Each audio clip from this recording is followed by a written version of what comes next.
10ನೇ ತರಗತಿ ಕನ್ನಡ ಪದ್ಯ ಭಾಗ 7 ವೀರಲವ ಪ್ರಶ್ನೋತ್ತರಗಳು. ಮುಖ್ಯ ಪ್ರಶ್ನೆ 4 ಸಂದರ್ಭ ಸಹಿತ ಸ್ವಾರಸ್ಯವನ್ನು ವಿವರಿಸಿ. ವಾಕ್ಯ 1 ರಘೋದ್ವಹನ ಸೋಳ್ಗೆಳಿ ನಮಿಸಲ್. ಆಯ್ಕೆ ಪ್ರಸ್ತುತ ಸಾಲನ್ನು ಲಕ್ಷ್ಮೀಶ ಬರೆದ ಜೈಮಿನಿ ಭಾರತ ಕೃತಿಯಿಂದ ಆಯ್ದ ವೀರಲವ ಎಂಬ ಪದ್ಯಪಾಠದಿಂದ ಆರಿಸಿಕೊಳ್ಳಲಾಗಿದೆ.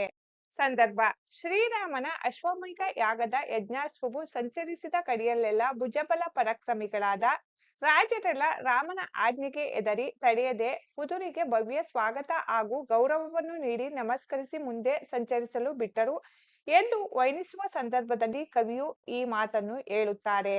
ಸ್ವಾರಸ್ಯ ಶ್ರೀರಾಮನ ಹೆಸರನ್ನು ಕೇಳಿಯೇ ಪರಾಕ್ರಮಿಗಳಾದ ರಾಜರುಗಳು ಗೌರವದಿಂದ ನಮಿಸಿ ಶರಣಾಗಿ ಯಜ್ಞಾಶ್ವವು ಮುಂದೆ ಸಂಚರಿಸಲು ಅನುವು ಮಾಡಿಕೊಟ್ಟಿರುವಲ್ಲಿ ಶ್ರೀರಾಮನ ಪರಾಕ್ರಮದ ಶ್ರೇಷ್ಠತೆಯು ಬಹು ಸ್ವಾರಸ್ಯಪೂರ್ಣವಾಗಿ ವ್ಯಕ್ತಗೊಂಡಿದೆ. ವಾಕ್ಯ 2 ಕರ್ಮ ಮಾತ್ಯಂ ಸರ್ವಜನಂ ಬಂಜೆ ಎನ್ನದಿರ್ಪುದೆ.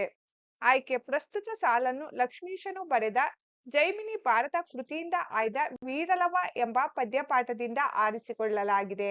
ಸಂದರ್ಭ ಲವಣ ತನ್ನ ಆಶ್ರಮದ ತೋಟವನ್ನು ಧ್ವಂಸ ಮಾಡಿದ ಶ್ರೀರಾಮನ ಯಜ್ಞಾಶ್ವದ ಹಣೆಯಲ್ಲಿದ್ದ ಪಟ್ಟಿಯ ಬರಹವನ್ನು ಓದಿ ಅದನ್ನು ಕಟ್ಟಿ ಹಾಕಲು ನಿರ್ಧರಿಸಿದ ಸಂದರ್ಭದಲ್ಲಿ ಈ ಮೇಲಿನ ಮಾತನ್ನು ಹೇಳುತ್ತಾನೆ.